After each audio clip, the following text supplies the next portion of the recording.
മഴതോരും മുൻപേ ഇവിടെ വരാൻ പോകുന്ന കഥയിലേക്ക് എല്ലാവർക്കും സ്വാഗതം. അലീന വിളിച്ചു പറഞ്ഞത് പ്രകാരം കൊട്ടാരമട്ടൻ തറവാട്ടിൽ നിന്നും എല്ലാവരും അഞ്ജലിയിലേക്ക് വരികയാണ്. അലീന ടാനിയെയും ടോജോയെയും ടെൽസയെയും സ്കൂളിൽ നിന്നും തിരിച്ചു കൂട്ടിക്കൊണ്ടുവരുമ്പോൾ ഷാനും കൂട്ടുകാരും ബൈക്കിൽ വന്ന് കാറ് തടയുകയാണ്. പുറത്തിറങ്ങിയ അലീനയെ ഷാൻ അടിച്ചു നിലത്ത് വീഴ്ത്തുകയും ടാനി തന്റെ ഭാര്യയാണ്, പറ്റുമെങ്കിൽ നിനക്ക് പോയി കേസ് കൊടുക്കുകയെന്ന് വെല്ലുവിളിക്കുകയും ചെയ്തു. ഇത്രയുമാണ് കഴിഞ്ഞ കഥയിൽ നമ്മൾ കേട്ടത്. അടുത്ത കഥയിലേക്ക് പോകുന്നതിന് മുൻപായി ഇതുവരെ ചാനൽ സബ്സ്ക്രൈബ് ചെയ്യാത്തവരുണ്ടെങ്കിൽ സബ്സ്ക്രൈബ് ചെയ്യുവാനും ലൈക്ക് ചെയ്യാനും കമന്റ് ചെയ്യാനും മറക്കരുത്. ടാനിയയെ ബലമായി പിടിച്ച് ബൈക്കിൽ കയറ്റിക്കൊണ്ടു പോകാനായിരുന്നു ഷാനിന്റെയും കൂട്ടുകാരുടെയും ശ്രമം. അലീന ഈറ്റപ്പുലിയെ പോലെ ചേർത്ത് നിന്നതിനാൽ അവരുടെ ശ്രമം വിജയിച്ചില്ല. അടിയും ഊന്തും തള്ളുമെല്ലാം കിട്ടിക്കൊണ്ടിരുന്നെങ്കിലും വിട്ടുകളയാൻ കൂട്ടാക്കാതെ അവൾ കൈമേയ് മറന്നു പൊരുതി. ഒരു തവണ അവർ 3 പേരും ചേർന്ന് ടാനിയയെ തൂക്കിയെടുത്ത് ബൈക്കിൽ കയറ്റിയതായിരുന്നു. അലീനയെ അങ്ങോട്ട് അടുപ്പിക്കാതെ മറ്റുള്ളവർ വലം ചെയ്ത് നിന്നു. ഷാൻ ബൈക്ക് സ്റ്റാർട്ട് ചെയ്തു. അലീന ഉടൻ കുതിച്ച് ബൈക്കിന് മുന്നിലെത്തി. ഹാൻഡിൽ ഇരുകൈയും പിടിച്ചു. ഷാൻ ബൈക്ക് ഗിയറിലിട്ട് മുൻപോട്ടെടുത്തു. അലീനയെ തള്ളിക്കൊണ്ട് ബൈക്ക് അല്പം മുന്നോട്ട് പോയെങ്കിലും അവൾ പിടിവിടാതിരുന്നതിനാൽ ബാലൻസ് തെറ്റി ബൈക്ക് ഒരു വശത്തേക്ക് മറിഞ്ഞു. ഇത്രയും ആയപ്പോഴേക്കും 2-3 പേർ വീതം കാഴ്ചക്കാരെ വന്നുകൂടി റോഡിൽ ആൾക്കൂട്ടമായി. അവർ അവിടെ കൂടി നിന്ന് കാഴ്ച കാണുകയാണ്. അലീന അവരുടെ നേർക്ക് നിലവിളിക്കും പോലെ ചോദിച്ചു, നിങ്ങൾ ആരും മനുഷ്യരല്ലേ? കുറെ തെമ്മാടികൾ ചേർന്ന് നിങ്ങളുടെ മകളെ തട്ടിക്കൊണ്ടുപോയാലും നിങ്ങൾ ഇങ്ങനെ കൈയും കെട്ടി നോക്കി നിൽക്കുമോ? അതുവഴി വന്ന ഒരു കാർ കടന്നു പോകാൻ സ്ഥലമില്ലാതെ നിർത്തി. ഏതാനും ബൈക്കുകളും ഓട്ടോറിക്ഷകളും കൂടി വന്നു നിന്നു. ഇതിനിടെ ചിലർ മുന്നോട്ട് വന്ന് എന്താണ് പ്രശ്നം എന്നെല്ലാം ചോദിച്ച് ഇടപെട്ടു തുടങ്ങി. ആരോ മൊബൈൽ ഫോണിൽ പോലീസിനെ വിളിച്ചു. സംഗതി വഷളാവുകയാണെന്ന് കണ്ട ഷാനും കൂട്ടരും ടാനിയെ കൊണ്ടുപോകാനുള്ള ശ്രമം ഉപേക്ഷിച്ച് സ്ഥലം വിടാനൊരുങ്ങി. ആദ്യത്തെ 2 ബൈക്കുകൾ ആളുകൾക്ക് നേരെ കുതിച്ചു പാഞ്ഞ് കാഴ്ചക്കാരെ വിരട്ടി അകറ്റി പാഞ്ഞുപോയി. ഏറ്റവും പുറകിലെ ബൈക്കിൽ വന്നവരെ ആളുകൾ പിടിച്ചു നിർത്തി. ഉടൻ ബൈക്ക് മറിച്ചിട്ട് ഓടി രക്ഷപ്പെടാൻ അവർ ശ്രമിച്ചു. ജനക്കൂട്ടം 2 പേരെയും പിടികൂടി ശരിക്കും കൈകാര്യം ചെയ്തു. അലീനയുടെ മുഖത്തും കൈമുട്ടുകളിലും പരിക്കുണ്ടായിരുന്നു. അവളുടെ ചോരപുരണ്ട മുഖം കണ്ട് ടോജോയും ടെൽസയും അന്താളിച്ചു നിന്നു. ആളുകൾ ഒത്തുകൂടി എന്തൊക്കെയാണ് സംഭവിച്ചതെന്ന് അന്വേഷിച്ചു. അലീന സംഭവം വിവരിച്ചു. ഞങ്ങൾ കാറിൽ വരുമ്പോൾ കാർ തടഞ്ഞ് എന്റെ അനുജത്തെ ബലമായി കടത്തിക്കൊണ്ടുപോകാൻ ശ്രമിക്കുകയായിരുന്നു അവർ. പോലീസ് ഇപ്പോൾ വരും, നിങ്ങൾ ഇവിടെ തന്നെ നിൽക്കണം, ഒരാൾ നിർദ്ദേശിച്ചു. അലീന സെൽഫോൺ എടുത്ത് സ്റ്റാലിനെ വിളിച്ച് സംഭവം അറിയിച്ചു. അരമണിക്കൂറിനുള്ളിൽ പോലീസ് എത്തി. അലീനയോടും ടാനിയോടും വിവരങ്ങൾ ആരാഞ്ഞു. കാഴ്ചക്കാരായി നിന്ന ജനങ്ങളോടും അവർ എന്താണ് ഇവിടെ നടന്നതെന്ന് അന്വേഷിച്ചു. കാറിന് സമീപം 2 പോലീസുകാരെ നിർത്തിയ ശേഷം സബ് ഇൻസ്പെക്ടർ അലീനയും ടാനിയെയും ടോജോയെയും ടെൽസയെയും പോലീസ് ജീപ്പിൽ കയറ്റിക്കൊണ്ടുപോയി. അലീനയെ ഹോസ്പിറ്റലിൽ എത്തിച്ച് പ്രഥമ ശുശ്രൂഷ നൽകാൻ ഏർപ്പാടാക്കി. അപ്പോഴേക്കും സ്റ്റാൻലിയും എത്തിച്ചേർന്നു. ഇതിനിടെ 2 പത്രങ്ങളുടെ പ്രാദേശിക ലേഖകന്മാർ വന്ന് അലീന ഹോസ്പിറ്റൽ ബെഡിൽ മുഖത്തും കയ്യിലും ബാൻഡേജുകളോടെ കിടക്കുന്ന ചിത്രങ്ങൾ എടുത്തു കൊണ്ടുപോയി. പോലീസ് കേസെടുത്ത് അന്വേഷണം ആരംഭിച്ചു. പിടികിട്ടിയ 2 പേരെ ചോദ്യം ചെയ്തപ്പോൾ ചില വിവരങ്ങൾ ലഭിച്ചു. ടാനിയെ ബൈക്കിൽ കയറ്റി ആയൂരിലെ ഒരു വീട്ടിലേക്ക് കൊണ്ടുപോകാനായിരുന്നു അവരുടെ പ്ലാൻ. അതിനുള്ള ഏർപ്പാടുകളെല്ലാം ചെയ്തിരുന്നു. ഷാനിന്റെ ഒരു ബന്ധുവീടാണത്. അവിടെ മധ്യവയസ്കയായ ഒരു സ്ത്രീയും അവരുടെ മകനും മാത്രമാണ് താമസം. പോലീസ് അവിടേക്കും അന്വേഷണം വ്യാപിപ്പിച്ചു. 2 മണിക്കൂറോളം ഹോസ്പിറ്റലിൽ ഒബ്സർവേഷനിൽ കിടന്ന അലീനയോട് വീട്ടിൽ പോയിക്കൊള്ളാൻ ഡോക്ടർ സമ്മതിച്ചു. അവളുടെ കണ്ണിന് താഴെയും കവിളത്തും ചുണ്ടിലും അടിയേറ്റതുകൊണ്ട് നീര് വന്നിരുന്നു. സ്റ്റാൻലി അലീനയും ടാനിയും ടെൽസയെയും ടോജോയെയും കാറിൽ കയറ്റി വീട്ടിലേക്ക് കൊണ്ടുപോയി. FIR തയ്യാറാക്കിയ ശേഷം പോലീസ് വിട്ടുകൊടുത്ത കാർ സ്റ്റാൻലി ബൈജുവിനെ കൊണ്ട് വർക്ക്ഷോപ്പിലേക്ക് മാറ്റിയിടിയിച്ചു. ഇൻഷുറൻസ് കമ്പനിയിൽ വിളിച്ച് ക്ലെയിം ചെയ്യാനും ബൈജുവിനെ ഏർപ്പാടാക്കി. വീട്ടിൽ എത്തുന്നതുവരെ സ്റ്റാൻലി ടാനിയോട് സംസാരിച്ചതേയില്ല. അലീന ഒരു പൊട്ടിത്തെറി ഭയപ്പെടുന്നുണ്ടായിരുന്നു. അത് അങ്ങനെ തന്നെ സംഭവിച്ചു. സ്റ്റാൻലി ടാനിയെ വിളിച്ച് ചോദിച്ചു, അത് അവനല്ലായിരുന്നോ അന്ന് ഹോട്ടലിൽ വെച്ച് നിന്നോട് മോശമായി പെരുമാറിയ റാസ്കൽ? അതെ, ടാനിയ യാതൊരു പതർച്ചയുമില്ലാതെ പറഞ്ഞു. പപ്പ, അലീന അപേക്ഷാ സ്വരത്തിൽ വിളിച്ചു. പപ്പയൊന്നും ചോദിക്കണ്ട, ഞാൻ സംസാരിച്ചോളാം. ഇത് തന്നെയല്ലേ നീ അന്നും പറഞ്ഞത്? എന്നിട്ട് എന്തായി? ഇത് ഇത്രടം വരെ എത്തിച്ച് വഷളാക്കിയില്ലേ? പപ്പ വിചാരിക്കുന്ന പോലെയല്ല കാര്യങ്ങൾ. കുറച്ച് സമയം വേണം. പപ്പ ഇതിലിടപെടണ്ട, അലീന എതിർത്തു. നീ അങ്ങോട്ട് മാറി നിൽക്ക് അലീന. സ്റ്റാൻലിക്ക് ദേഷ്യം പിടിച്ചു. അയാൾ ടാനിയെ തറപ്പിച്ചു നോക്കി. അന്ന് നീ കള്ളം പറഞ്ഞെന്ന് സമ്മതിച്ചല്ലോ, എന്താണ് സത്യം? ഞാനും ഷാനുമായി സ്നേഹത്തിലാണ്. ആ എസ് ഐ എന്നോട് പറഞ്ഞത് നിങ്ങൾ തമ്മിൽ രജിസ്റ്റർ മാരേജ് നടത്തിയിട്ടുണ്ടെന്നാണ്. സത്യമാണോടി അത്? പപ്പ വേണ്ട, ഞാൻ ചോദിച്ചോളാം, അലീന ഇടയ്ക്ക് കയറി. സ്റ്റാൻലി അവളെ അവഗണിച്ചു. നിന്നോട് ചോദിച്ചത് കേട്ടില്ലേ? നിന്റെ വായിൽ നാക്കില്ലേ? സത്യമാണ്, ടാനിയ ഉറച്ച സ്വരത്തിൽ പറഞ്ഞു. സ്റ്റാൻലി വലത് കൈയെടുത്ത് അവളുടെ ചെകിട്ടത്തൊന്ന് പൊട്ടിച്ചു. എന്നിട്ട് ആക്രോശിച്ചു. കൊന്നുകളയും ഞാൻ അവനെ. I will shoot him. അറിയോടി നിനക്ക്? അടിയേറ്റ് ഒന്നുലഞ്ഞെങ്കിലും ക്ഷണനേരം കൊണ്ട് ടാനിയുടെ മുഖം കല്ലുപോലെ ഉറച്ചു. എന്നെ കൂടി കൊല്ലേണ്ടി വരും. ജ്വരബാധിതയെ പോലെ അവൾ വിറകൊണ്ടു. അല്ലെങ്കിൽ ഞാൻ ഈ വീട്ടിനകത്ത് ആത്മഹത്യ ചെയ്യും. സ്റ്റാൻലി വീണ്ടും അടിക്കാൻ കൈയോങ്ങി. പപ്പാ, അലീന താക്കീതിന്റെ സ്വരത്തിൽ വിളിച്ചു. ടാനിയ സ്റ്റാൻലിയുടെ മുന്നിൽ നിവർന്നു നിന്നു. അടിക്ക്, ഇപ്പോഴേ കൊല്ല്, അതാ നല്ലത്. സ്റ്റാൻലിയുടെ കൈ താണു. എന്താ അടിക്കാത്തെ? അവൾ ചീറി. സ്റ്റാൻലി വെള്ളം കുടിച്ചു വെച്ച ഗ്ലാസ് എടുത്ത് അവൾ നിലത്തെറിഞ്ഞൊളിച്ചു. പിന്നെ മേശപ്പുറത്തുണ്ടായിരുന്നതെല്ലാം വാരിയെറിഞ്ഞു. കണ്ണിൽ കണ്ടതൊക്കെ അവൾ തല്ലി തകർത്തു. ടീപ്പയ്ക്ക് മീതെയിരുന്ന ടിഫിൻ ബോക്സ് എടുത്ത് TV സ്ക്രീനിലേക്ക് വലിച്ചെറിഞ്ഞു. സ്റ്റാൻലി സ്തംഭിച്ചു നിൽക്കുകയായിരുന്നു. ടാനിയയ്ക്ക് ബാധ ഇളകിയെന്ന് അയാൾക്ക് തോന്നി. അലീന അവളെ വട്ടം പിടിച്ച് തടയാൻ ശ്രമിച്ചു.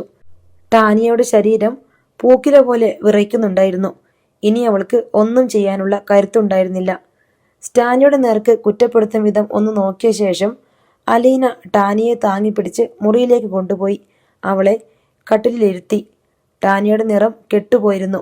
കവിളും ചുണ്ടും ഇരുണ്ടുപോയി. അലീന തോളത്തുകൂടി കൈയിട്ട് കെട്ടിപ്പിടിച്ചപ്പോൾ വാടിയ വള്ളി പോലെ അവൾ കുഴഞ്ഞു കിടന്നു. അലീന അവളുടെ മുതുകിൽ തലോടി. സാരമില്ല, സാരമില്ല, ഇത്തിരി നേരം കിടന്നോ. കിടക്കയിലേക്ക് അവളെ ചായച്ചു കിടത്തി. ബബിതയും ടെൽസയും ടോജോയും വാതുക്കൽ വന്ന് അമ്പരപ്പിൽ നോക്കി നിൽപ്പുണ്ടായിരുന്നു. ടാനിയയുടെ നെറ്റിയും കവിളും തഴുകിക്കൊണ്ട് അലീന അല്പനേരം കട്ടിലിരുന്നു. കഠിന സ്തോപം കൊണ്ട് തളർന്നുപോയ ടാനിയ വേഗം മയക്കത്തിലാണ്ടു. അലീന എഴുന്നേറ്റ് ലിവിംഗ് റൂമിലേക്ക് ചെന്നു. സ്റ്റാൻലി അവിടെ സോഫയിൽ ആശയക്കുഴപ്പത്തിൽപ്പെട്ട പോലെ ഇരിപ്പുണ്ട്. ഞാൻ കഴിഞ്ഞ കുറേ ദിവസം കൊണ്ട് അടുക്കിപ്പെറുക്കി കൊണ്ടുവന്നതെല്ലാം പപ്പ ഒറ്റ നിമിഷം കൊണ്ട് തട്ടി നിരത്തി. അലീന പരാതിപ്പെട്ടു. അവളെന്താ ഇങ്ങനെ ഭ്രാന്ത് പിടിച്ച പോലെ? സ്റ്റാൻലിക്ക് അന്താളിപ്പ് അടങ്ങിയിട്ടില്ല. ഞാൻ എത്ര സൂക്ഷിച്ചെന്നറിയോ അവളെ കൈകാര്യം ചെയ്യുന്നത്? അവൾക്ക് രണ്ട് മനസ്സുണ്ട് പപ്പ. നമ്മളോട് ഇണങ്ങിപ്പോകാൻ ആഗ്രഹമുള്ള മനസ്സും നമ്മളെ വെല്ലുവിളിച്ച് നിഷേധിച്ച് എല്ലാം തട്ടി തകർക്കാൻ വെമ്പർ കൊള്ളുന്ന മനസ്സും. പല രഹസ്യങ്ങളും അവൾ ഇതുവരെ പറഞ്ഞിട്ടില്ല. അവൾക്ക് ആ ചെറുക്കൻ്റെ കൂടെ വീട് വിട്ടിറങ്ങിപ്പോകാൻ പദ്ധതി ഉണ്ടായിരുന്നു. അവളത് ചെയ്തേനെ. അതിനിടയ്ക്കാ ഞാൻ വന്നു കൂടിയത്. ഇപ്പോഴും അവൾ അവനെ വിട്ടിട്ടില്ല. പപ്പ ഇങ്ങനെ അടിയും ഭീഷണിയുമായിട്ട് നിന്നാൽ ഒരു ദിവസം അവളങ്ങ് പൊയ്ക്കളയും. ഇന്ന് തന്നെ ഞാൻ അവരോട് അത്രയും ഗുസ്തി പിടിച്ചില്ലെങ്കിൽ അവൾ അവരോടൊപ്പം പോയേനെ. പോകാൻ അവൾക്ക് പകുതി മനസ്സുണ്ടായിരുന്നു. അവൾ അവരോട് പൂർണ്ണമായിട്ട് സഹകരിച്ചിരുന്നെങ്കിൽ അവർക്ക് അവളെ കൊണ്ടുപോകാനും സാധിച്ചേനെ. സ്റ്റാൻലിക്ക് ഇതൊന്നും മനസ്സിലാകുന്നില്ല. മകൾ ഗുരുതരമായ ഒരു കുറ്റകൃത്യം ചെയ്തു.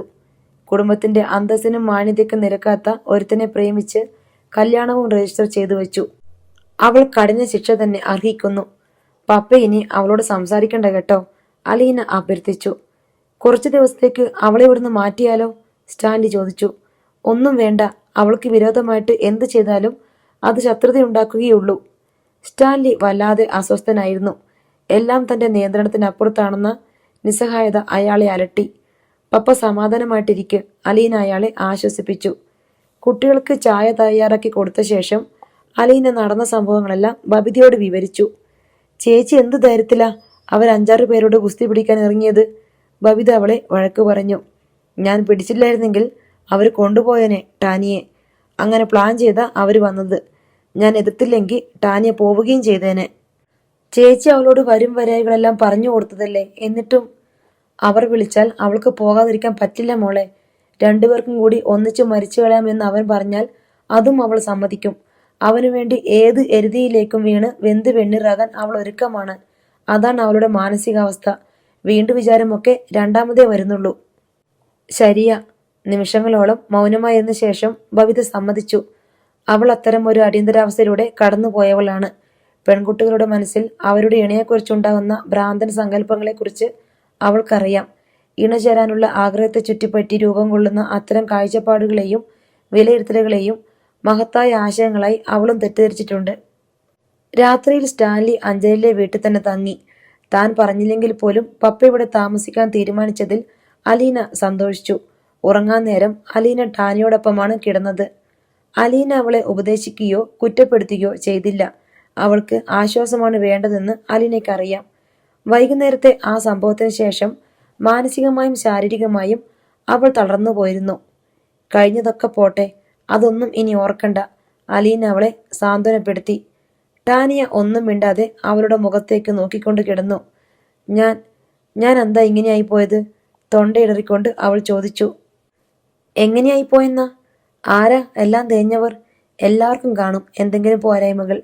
ഞാൻ നോക്കുമ്പോ നീ നല്ല കുട്ടിയാ. അവരുടെ കൂടെ പോയില്ലല്ലോ. നിനക്ക് വേണമെങ്കിൽ പോകാമായിരുന്നു. ഞാൻ പിടിച്ചു നിർത്തിയത് കൊണ്ടൊന്നുമല്ല. എന്നെയും ഈ വീടിനെയും ഒക്കെ ഓർത്തിട്ടാ നീ പോകാതിരുന്നത്. അതിനുള്ള മനസ്സുണ്ടായല്ലോ മോളെ നിനക്ക്. അലീന അവളുടെ നെറ്റിയിൽ ചുംബിച്ചു. അവളുടെ ശിരസിൽ തലോടി. ഷാൻ ചേച്ചിയെ അടിക്കുന്നത് കണ്ടിട്ടാ ഞാൻ. എനിക്കത് മനസ്സിലായി. പക്ഷേ ഒരു സംഗതി മോൾ മനസ്സിലാക്കണം. അവന് ക്ഷമയോ നീതിബോധമോ ബുദ്ധിസാമർഥ്യമോ തീരെയില്ല. അല്ലെങ്കിൽ അങ്ങനെ തെരുവിൽ വെച്ച് ബലമായി പിടിച്ചു കൊണ്ടുപോകാൻ വിവേകമുള്ള ആരെങ്കിലും മുതിരുമോ? വേറെ എന്തെല്ലാം മാർഗങ്ങളുണ്ട്? അവന് ജീവിതമെന്ന് പറയുന്നത് ഇങ്ങനത്തെ എടുത്തുചാട്ടവും അടിപിടിയും കോലാഹലവുമാണ്. സ്ത്രീകളോട് അതാരായിരുന്നാലും മോശമായിട്ട് പെരുമാറാനും തെറിവിളിക്കാനും തല്ലാനും അവന് യാതൊരു മടിയുമില്ല. സോറി ചേച്ചി, ഷാനു വേണ്ടി ഞാൻ ക്ഷമ ചോദിക്കുക. ഞാൻ കാരണമായെല്ലാം സോറി. നീ കാരണമാണോ? അവന് മര്യാദയില്ലാഞ്ഞിട്ടല്ലേ? ടെൽസിയെപ്പോലും അവൻ ഉപദ്രവിച്ചു. എനിക്ക് വേണ്ടി ഷാൻ എന്തും ചെയ്യും. അങ്ങനത്തെ സ്വഭാവമാ. അലീന മൗനമായിരുന്നു. തന്നെ കുറ്റപ്പെടുത്തിയാലും ശരി, ഷാനിനെ മറ്റൊരാൾ കുറ്റപ്പെടുത്തുന്നത് അവൾക്ക് സ്വീകാര്യമല്ലെന്ന് അലീന ഊഹിച്ചു. അലീനയുടെ കണ്ണിന് താഴെയും ചുണ്ടിലുമുള്ള ബാൻഡേജ് തൊട്ട് തലോടിയിട്ട് ടാനിയ വീണ്ടും പറഞ്ഞു. സോറി ചേച്ചി. സാരമില്ലടി, നീ എൻ്റെ കൂടെ ഉണ്ടല്ലോ. ആ സന്തോഷം മാത്രം മതി. നീ ഇന്ന് അവരുടെ കൂടെ പോയിരുന്നെങ്കിൽ ഈ കുടുംബത്തിൻ്റെ ഇപ്പോഴത്തെ അവസ്ഥ ഒന്ന് ആലോചിച്ച് നോക്ക്. മരിച്ച വീട് പോലെ. ടാനിയ വീർപ്പടക്കി. തൻ്റെ കൈത്തണ്ടയിലേക്ക് അവളെ കിടത്തിയിട്ട് അലീന പതിയെ ചോദിച്ചു. എത്ര നാളായി രജിസ്റ്റർ മാരേജ് കഴിഞ്ഞിട്ട്? കഴിഞ്ഞ ഫെബ്രുവരിയിലാ. എവിടെ വച്ചായിരുന്നു? പുനലൂര്. ആരെയും അറിയിക്കാതെ രഹസ്യമായിട്ടാണോ നടത്തിയത്? ഷാൻ്റെ ഫ്രണ്ട്സ് ഉണ്ടായിരുന്നു. രജിസ്റ്റർ മാരേജ് അങ്ങനെ പെട്ടെന്ന് നടത്താൻ പറ്റുമോ? സ്പെഷ്യൽ മാരേജ് ആക്ട് അനുസരിച്ചുള്ള രജിസ്ട്രേഷൻ അല്ലായിരുന്നു. അത് കോമൺ ആയിട്ടുള്ള രജിസ്റ്റർ മാരേജാ. അപ്പോഴതിന് നിയമസാധ്യതയില്ലേ? രണ്ടുപേരും ഒന്നിച്ചു നിന്നാൽ വാലിഡിറ്റി ഉണ്ടെന്നാ ഷാൻ പറഞ്ഞത്. വേണ്ടെന്ന് വയ്ക്കണമെങ്കിൽ രണ്ടുപേർക്കും ആവാം. അതിന് ഫാമിലി കോർട്ടും ഡിവോഴ്സ് നോട്ടീസും ഒന്നും വേണ്ട. ഇത് ആരുടെ നിർബന്ധമായിരുന്നു? ഷാൻ പറഞ്ഞിട്ടാ. നിനക്ക് പറഞ്ഞൂടായിരുന്നോ കുറച്ചുകൂടെ കഴിയട്ടെ എന്ന്? ഞാൻ പറഞ്ഞതാ ചേച്ചി. അന്നേരം ഷാൻ നിർബന്ധം. ഇങ്ങനെ എന്തെങ്കിലും ചെയ്തു വച്ചില്ലെങ്കിൽ നീ എന്നെ ഉപേക്ഷിച്ച് കളയുമെന്ന് പറഞ്ഞു. നീ അങ്ങനെ ഉപേക്ഷിക്കുവോ? ഇല്ലല്ലോ. അലീന അവളുടെ മുഖത്തേക്ക് സൂക്ഷിച്ചു നോക്കി. ടാനിയ മിണ്ടിയില്ല. വേണമെങ്കിൽ ഇപ്പോഴും നിനക്ക് ഊരിപ്പോരാം. ഇല്ലേ, ഇതൊരു താൽക്കാലിക ഉടമ്പടി മാത്രമല്ലേ? സ്പെഷ്യൽ മാരേജ് ആക്ട് അനുസരിച്ച് രജിസ്റ്റർ ചെയ്യണമെന്ന് ഷാൻ പറഞ്ഞിട്ടുണ്ട്. അതിന് 1 മാസത്തെ നോട്ടീസ് ഇടണം. ആരെങ്കിലും കംപ്ലൈൻറ്റ് ചെയ്താൽ നടക്കില്ല. ഞങ്ങൾ ഒന്നിച്ച് ജീവിക്കാൻ തുടങ്ങിയ ആർക്കും തടയാൻ പറ്റില്ലല്ലോ. ഇല്ല, ഒരിക്കലുമില്ല. ആർക്കും തടയാൻ പറ്റില്ല, അലീന പറഞ്ഞു. ടാനിയ അല്പസമയം കൂടി മിണ്ടാതെ കിടന്നു. പിന്നെ ദീർഘമായി നിശ്വസിച്ചു. പിറ്റേന്ന് രാവിലെ അവൾ അലീനയെ സമീപിച്ച് പറഞ്ഞു. ഞാനിനി കുറച്ച് ദിവസത്തേക്ക് കോളേജ് പോണില്ല ചേച്ചി. അതെന്താ? വേണ്ട, ഞാൻ ഇവിടെ ഇരുന്ന് പഠിച്ചോളാം. അതൊരു നല്ല ലക്ഷണമാണെന്ന് അലീനയ്ക്ക് തോന്നി. അവൾ തന്നോട് തന്നെ യുദ്ധം ചെയ്യുന്നുണ്ട്. ടാനിയ തൻ്റെ കയ്യിലിരുന്ന മൊബൈൽ ഫോണും അലീനയുടെ കയ്യിൽ കൊടുത്തു. ഇനി ഇത് ചേച്ചിയുടെ കയ്യിൽ വെച്ചോ. ആരെങ്കിലും വിളിച്ചാൽ ഞാൻ സംസാരിക്കണോ? ചേച്ചിയുടെ ഇഷ്ടം പോലെ ചെയ്തോ. ഇത് ഓഫ് ചെയ്ത് വയ്ക്കാനാ എനിക്കിഷ്ടം. ടാനിയ അത് സമ്മതിച്ചു. സ്റ്റാൻലി രാവിലെ തന്നെ പോലീസ് സ്റ്റേഷനിൽ പോയി കേസിന്റെ പുരോഗതി അന്വേഷിച്ചു. ഷാനിനെയും കൂട്ടുപ്രതികളായ 3 പേരെയും പോലീസിന് ഇതുവരെ പിടികിട്ടിയിട്ടില്ല. അവരാരും വീട്ടിലെത്തിയിട്ടില്ല. ഒളിവിൽ പോയിരിക്കുകയാണ്. പോലീസ് ബന്ധുവീടുകളിലും മറ്റും അന്വേഷണം നടത്തുന്നുണ്ട്. കാർ റിപ്പയറിംഗിന്റെ ചുമതല ബൈജുവിനെ ഏൽപ്പിച്ചിട്ട് സ്റ്റാൻലി കുളുത്തൂപ്പഴിക്ക് തിരിച്ചുപോയി. 4 ദിവസത്തോളം ഒളിവിൽ കഴിഞ്ഞ ശേഷം ഷാനും കൂട്ടരും പോലീസിന് കീഴടങ്ങിയതായി സ്റ്റാൻലിക്ക് വിവരം ലഭിച്ചു. സ്റ്റാൻലി അഞ്ജലിയിൽ എത്തുമ്പോഴേക്കും പോലീസ് അവരെ കോടതിയിൽ ഹാജരാക്കുകയും അവർ ജാമ്യമെടുത്ത് പോവുകയും ചെയ്തിരുന്നു. താങ്കൾ നേരിട്ട് ഇടപെടാനൊന്നും പോകണ്ട, സബ് ഇൻസ്പെക്ടർ സ്റ്റാൻലിയെ ഉപദേശിച്ചു. അതിന് കൊള്ളാവുന്ന കൂട്ടരല്ല. കേസിലെ ഒന്നാം പ്രതിയായ ഷാനിന്റെ അച്ഛൻ ഇവിടെ ഒരു ട്രേഡ് യൂണിയനിൽ അംഗമാ. അയാളുടെ മകൻ സാറിന്റെ മകളെ പ്രേമിച്ചതിനും തട്ടിക്കൊണ്ടുപോകാൻ ശ്രമിച്ചതിനും ചിലപ്പോ അങ്ങോട്ട് നോക്കുകൂലി കൊടുക്കേണ്ടി വരും. പട്ടാപ്പകൽ നടുറോഡിൽ വെച്ച് പെൺകുട്ടികളെ അപമാനിക്കുകയും മർദ്ദിക്കുകയും ബലമായി പിടിച്ചു കൊണ്ടുപോകാൻ ശ്രമിക്കുകയും ചെയ്തവർക്ക് എങ്ങനെ ജാമ്യം കിട്ടി? മൊബൈൽ ഫോണിൽ വിളിച്ച് ചീത്ത പറഞ്ഞവനെ പോലും റിമാൻഡ് ചെയ്യുന്നുണ്ടല്ലോ. സ്റ്റാൻലി അമർഷം പൂണ്ടു. ആ പയ്യന്റെ തന്തയുടെ ബന്ധുവാ ഇവിടുത്തെ ലോക്കൽ നേതാവ്. സാറേ, ഭരിക്കുന്ന കക്ഷി പറയുമ്പം നമുക്ക് ചില വിട്ടുവീഴ്ചകളൊക്കെ ചെയ്യേണ്ടി വരും. വാദി പ്രതിയാകുന്നതിന് അടുത്തുവരെ എത്തിയിട്ടുണ്ട് കാര്യങ്ങൾ. അതായത് ഷാൻ എന്ന ചെറുപ്പക്കാരന്റെ ഭാര്യയായ ടാനിയ എന്ന യുവതിയെ നിങ്ങളാണ് ബലമായി പിടിച്ചു വച്ചിരിക്കുന്നത്. ഭാര്യയെ മോചിപ്പിക്കാൻ ശ്രമിച്ച കുറ്റമേ അവൻ ചെയ്തിട്ടുള്ളൂ. FIR വച്ച് നോക്കിയാൽ കേസിന് വലിയ ബലമില്ല. നിങ്ങളല്ലേ FIR തയ്യാറാക്കിയത്? സാറേ, അത് പാർട്ടിയുടെ ലോക്കൽ നേതാവ് പറയുമ്പം അതും ഭരിക്കുന്ന കക്ഷിയുടെ. സ്റ്റാൻലിക്ക് ഇച്ഛാഭംഗമായി. അയാൾ അഞ്ജലിയിലെ വീട്ടിലെത്തി. അവന്റെ ഉപദ്രവം ഇനിയുണ്ടായാൽ അപ്പോൾ തന്നെ എന്നെ വിവരം അറിയിക്കണം. സ്റ്റാൻലി അലീനയെ ചട്ടം കെട്ടി. അടുത്ത 2-3 ദിവസങ്ങൾ കുഴപ്പമില്ലാതെ പോയി. ശനിയാഴ്ച ദിവസം വൈകുന്നേരം ഒരു ബൈക്ക് ഗേറ്റിൽ വന്ന് ഹോണടിക്കുന്ന കണ്ട് ടെൽസ ഓടി അലീനയുടെ അടുത്ത് ചെന്നു. ചേച്ചി, അവർ വീണ്ടും വന്നു എന്ന് തോന്നുന്നു. നിർത്താതെ ഹോണടിക്കുക. 2 പേരുണ്ട്. അലീന സിറ്റൗട്ട് ചെന്ന് നോക്കി. 2 പേരും ഹെൽമറ്റ് വെച്ചിരുന്നെങ്കിലും അലീനയ്ക്ക് അവരെ മനസ്സിലായി. അവൾ ഓടിച്ചെന്ന് ഗേറ്റ് തുറന്നു കൊടുത്തു. ബൈക്ക് മുറ്റത്തേക്ക് കയറി വന്ന് പോർച്ചിൽ പാർക്ക് ചെയ്തു. 2 പേരും ഹെൽമറ്റ് തലയിൽ നിന്ന് ഊരി. ബബിതേ, ഒന്നിങ്ങോട്ട് വന്നേ, ഓടിവാ. അലീന മുറ്റത്ത് നിന്നുകൊണ്ട് ജനലിൽ കൂടി വിളിച്ചു. ബബിത വേഗം സിറ്റൗട്ടിലേക്ക് ഇറങ്ങി വന്നു. അയ്യോ, ഇത് ആരൊക്കെയാ? മനുശങ്കരനെയും രോഹിത്തിനെയും കണ്ട് അത്ഭുതം കൊണ്ട് അവളുടെ കണ്ണുകൾ മിഴിഞ്ഞു. മനുവേട്ടാ, ഇതെങ്ങനെ തപ്പിപ്പിടിച്ചു വന്നു? അലീന ചേച്ചിക്ക് അറിയായിരുന്നു ഇല്ലേ? എന്നിട്ട് എന്നോട് പറഞ്ഞില്ല. ഞാൻ അറിഞ്ഞേയില്ല പെണ്ണെ, വരുമെന്നൊരു സൂചന പോലും തന്നില്ല, അലീന പറഞ്ഞു. പക്ഷേ നിന്നെക്കുറിച്ചുള്ള വിവരങ്ങളെല്ലാം കൃത്യമായിട്ട് കിട്ടുന്നുണ്ടായിരുന്നു. മനുശങ്കർ ബബിതയുടെ തോളിൽ പതുക്കി അടിച്ചിട്ട് പറഞ്ഞു. നീ ഇവിടെ സ്ഥിരതാമസമാക്കിയല്ലോ അല്ലേ? അത് പിന്നെ വെള്ളം പോകുന്ന വഴിയെ മീനും എന്ന് കേട്ടിട്ടില്ലേ? മാനേജർ പറയുന്നിടത്ത് ജോലി ചെയ്യുക എന്നതല്ലേ ഒരു കീഴ് ജീവനക്കാരുടെ കടമ. മനുശങ്കർ അവളുടെ ചിരിച്ച മുഖത്തേക്ക് നോക്കി നിന്നു. അവൾ തന്റെ മാനസിക തളർച്ചയെ അതിജീവിച്ചിരിക്കുന്നു. ആത്മഹത്യാ ശ്രമത്തിൽ പരാജയപ്പെട്ട് മനസ്സിടിഞ്ഞ് ജീവിക്കാൻ ആഗ്രഹമില്ലാതെ കടപ്പാട്ടൂരെ വീട്ടിൽ ചടഞ്ഞു കിടന്ന പെണ്ണല്ല. അവളുടെ മുഖത്തിപ്പോൾ സന്തോഷവും ആത്മവിശ്വാസവും സംതൃപ്തിയും. നീ ഒരുമാതിരി പച്ച പിടിച്ചല്ലോ, മനുശങ്കർ പറഞ്ഞു. അലീന ചേച്ചി പക്ഷെ ക്ഷീണിച്ചു, രോഹിത് പറഞ്ഞു. അല്പം ക്ഷീണിച്ചിരുന്നാലല്ലേ പിന്നീട് നന്നാവാൻ പറ്റൂ. ഇങ്ങോട്ട് കയറി വാ, ഇവിടെ ഉള്ളവരെ പരിചയപ്പെടണ്ടേ, അലീന ക്ഷണിച്ചു. ലിവിംഗ് റൂമിന്റെ വാതിൽക്ക് നിന്ന ടാനിയയ്ക്ക് അലീന അവരെ പരിചയപ്പെടുത്തി. ഇതെന്റെ അനുജൻ രോഹിത്, അതായത് ബബിതയുടെ നേരെ മൂത്ത ആങ്ങള. കൂടെയുള്ളത് മനുശങ്കർ, അങ്കിളിന്റെ മകൻ. 2 പേരും ഇപ്പോൾ ബാംഗ്ലൂരില്ല. അലീന ടാനിയെയും ടോജോയെയും ടെൽസിയെയും അവർക്ക് പരിചയപ്പെടുത്തി. പിന്നീട് കിച്ചണിൽ വന്ന് ടാനിയ അതിശയത്തോടെ അവളോട് ചോദിച്ചു, ഈ ചേച്ചിക്ക് എങ്ങനെയാ ഇത്രയും ആൾക്കാരുമായിട്ട് ഇത്രയും അടുത്ത ബന്ധം? അതെന്താണെന്നറിയോ? എനിക്ക് 10-23 വർഷം ആരുമില്ലായിരുന്നല്ലോ. കിട്ടിയപ്പോൾ ഞാൻ അവരെല്ലാരെയും മുറുകെ പിടിച്ചു. ഈ മനുവേട്ടെന്ന് പേരുള്ള ആളുമായി ചേച്ചി ലൈനാണോ? അലീന ഞെട്ടിത്തിരിഞ്ഞു. ആര് പറഞ്ഞു നിന്നോട്? എന്നോടാരും പറഞ്ഞില്ല. എനിക്ക് കണ്ടപ്പോൾ തോന്നി. ചേച്ചി മനുവേട്ടനെയാ കല്യാണം കഴിക്കാൻ പോണത് അല്ലേ? അങ്ങനെ തീരുമാനിച്ചിട്ടൊന്നുമില്ല, ഒരാലോചനയുണ്ടെന്നേ ഉള്ളൂ. ചേച്ചിക്ക് ഇഷ്ടമല്ലേ? എൻ്റെ ഇഷ്ടം മാത്രം നോക്കിയാൽ പോരല്ലോ. പിന്നെ ആരുടെ ഇഷ്ടം നോക്കണം? ആർക്കാ ഇഷ്ടമല്ലാത്തേ? പപ്പയ്ക്ക്.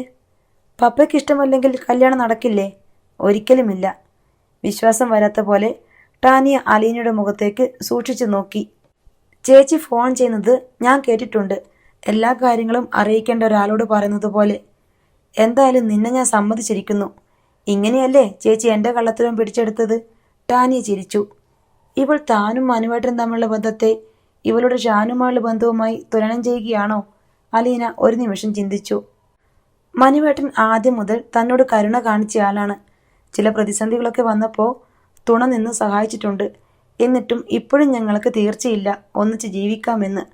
മനുവേട്ടനെ പോലെ അന്തസ്സായിട്ട് പെരുമാറുന്നവർ 100-ൽ 1 പോലും കാണില്ല, അലീന പറഞ്ഞു. അത് ടാനിയയ്ക്ക് ക്രമേണ മനസ്സിലായി. ശാന്തവും മൃദുലവുമായ ഒരു സ്നേഹം. വളരെ സൂക്ഷ്മമായി നിരീക്ഷിക്കുന്നവർക്കേ അത് മനസ്സിലാക്കാൻ പറ്റൂ. നീല ജലപ്പരപ്പിൽ ഒറ്റയ്ക്ക് വിരിയുന്ന താമര പോലെ ഒരു പുഞ്ചിരി, സ്നേഹോഷ്മളമായ ഒരു കടാക്ഷം, മറ്റേയാളിൻ്റെ ഇഷ്ടമറിഞ്ഞുള്ള സംഭാഷണം, അല്പം ഉത്കണ്ഠ കലർന്ന സ്നേഹാന്വേഷണങ്ങൾ, നിലാവ് പോലൊരു സ്നേഹം. ഒരിക്കലും തമ്മിൽ വിവാഹിതരായില്ലെങ്കിലും വളരെ ദൂരേക്ക് അകന്നു പോയാലും വീണ്ടും ഒരിക്കലും കണ്ടുമുട്ടിയില്ലെങ്കിലും ആ സ്നേഹം നിലനിൽക്കുമെന്ന് ടാനിയയ്ക്ക് തോന്നി. മനുശങ്കർ വന്നതിന് ശേഷം കൂടുതൽ സമയവും തൻ്റെ മമ്മിയുടെ അടുത്തായിരുന്നുവെന്നതും ടാനിയ ശ്രദ്ധിച്ചു. മമ്മിയോട് ധാരാളമായി സംസാരിക്കുന്നത് കാണാമായിരുന്നു. ഷാൻ ഒരു തവണ പോലും മമ്മിയെ കാണാൻ കൂട്ടാക്കിയിട്ടില്ല. മമ്മി മരണക്കിടക്കയിലാണെന്നറിഞ്ഞിട്ട് പോലും തിരിഞ്ഞു നോക്കിയിട്ടില്ല. ഇപ്പോൾ അലീനയും മനുശങ്കറിനെയും പോലെ പ്രണയിക്കാൻ അവൾ കൊതിച്ചുപോയി. ഇത്രയുമാണ് ഇന്നത്തെ കഥ. അടുത്ത കഥയുമായി വീണ്ടും വരാം. ബൈ.